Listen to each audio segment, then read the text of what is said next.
is Joe Lipscombe. I'm the Director of Content for Ogilvy Public Relations.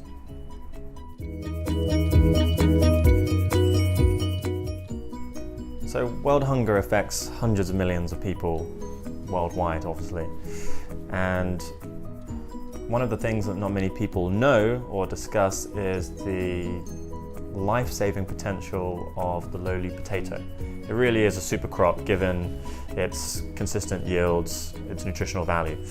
The problem is no one's talking about it.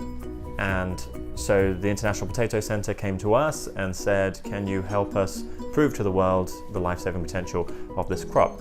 So in order to do this, we needed to make a bit of a bold statement, and we wanted to do something that was far beyond a communications campaign. I think that's one of the most exciting things about this, is that really the communication side of it only comes in at the very end. The storytelling element comes in at the very end. But before that, what we did was decided to grow one on Mars. So the plan was, if you could grow a potato on Mars, in the most inhospitable place in the solar system, not on Earth, then there's absolutely no excuses for not being able to grow this crop in the most inhospitable places on planet Earth. We did that, we achieved that, and now today, as we speak, this super crop that we built has been deployed to climate crisis hit areas of Bangladesh and is saving lives as we speak. And moreover, it's also being talked about as kind of, I suppose, the start of future Martian farming. So the objective was really, I suppose there were two objectives. One was to, get potatoes on the lips of people around the world, not actually eating the potato, but talking about the potato and its life-saving potential. And then the second objective quickly became, once we'd set the mission, was to grow a new super crop, successfully grow a new super crop under Martian conditions. So you had a communications objective, and then you had a very, very scientific objective.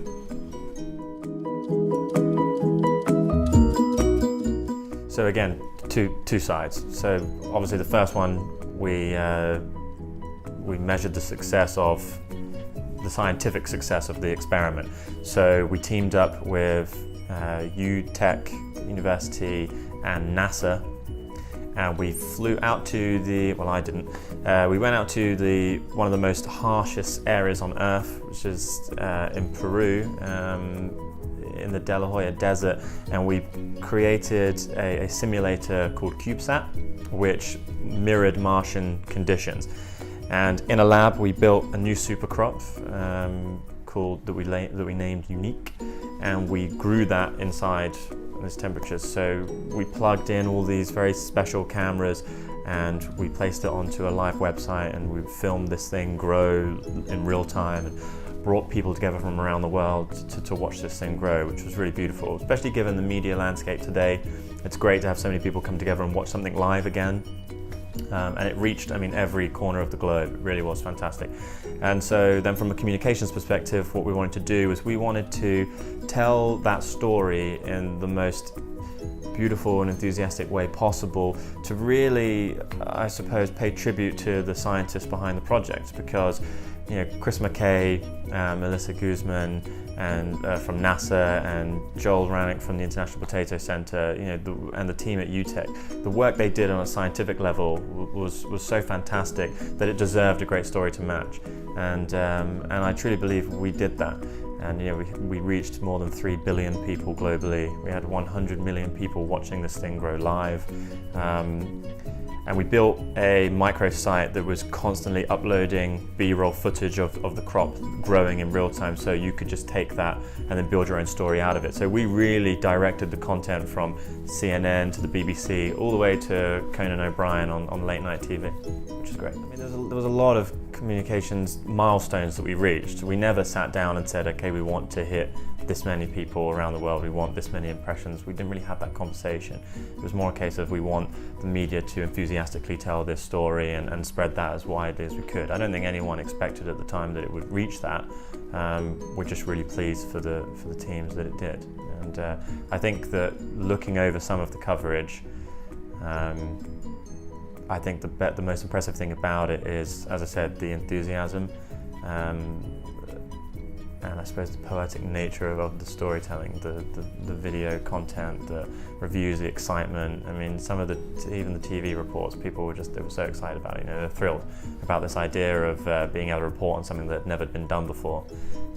Matt Damon then later went and did it, but we certainly did it first.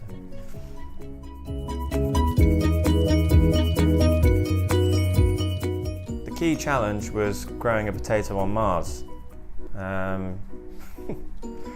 And we overcame that by teaming up with NASA and building a simulator that allowed a potato to grow on Mars. That was the key issue. The second thing was that the first objective, it was getting people to recognize or talk about or be enthusiastic about a potato.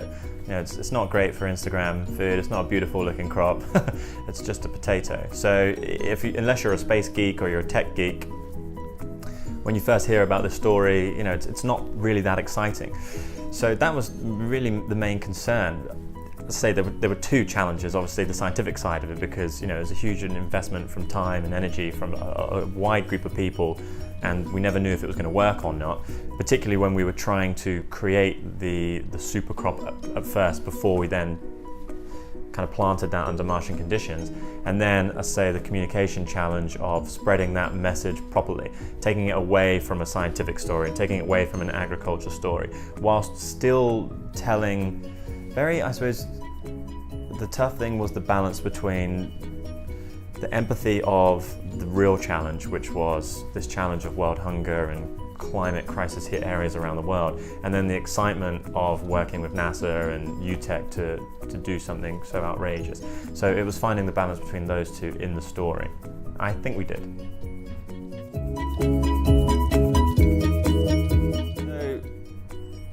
Two people, particularly at Ogilvy, who were so instrumental in this, they'd been working on this, this idea had been flowing around for a long time with them, and they put in so much effort, was Logan Allenson and Will Rust. And to see their story get told so beautifully across the world was just a highlight, because you know, they're great creatives, young and enthusiastic, and they built something so brilliant, and ultimately a story that told itself. My highlight is Conan O'Brien. There's also a great clip from a TV channel in America with a guy holding a potato. Space Spuds, you might have seen in the case study, it's great. So that was a highlight. Then also how that finished. You know, the story didn't end at the end of the campaign, it's ongoing. So the crop is now being grown in Bangladesh, which is fantastic. And as I say, they're talking about future Martian colonies and how this has really kick-started the way of research towards, feeding and I suppose the agricultural sector on Mars. So the highlights, I suppose, are going to keep coming, which is a really beautiful thing.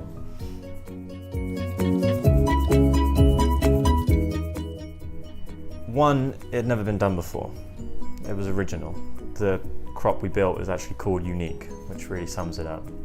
Two, it was really effective. It solved a real world problem. It doesn't matter how you feel about potatoes, doesn't matter how you feel about space, doesn't matter how you feel about NASA, it solved a real problem, or it goes a long way towards solving a very real problem, something that we can all empathize with, anyone who's got a family, anyone who's got children.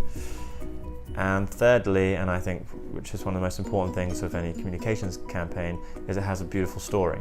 We had really rich content, visual, and we told a great story, and I think that's the key. If you can tell that great story and it resonates with people around the world, then it really takes flight. And we told a story that resonated with people around the world, more than 3 billion.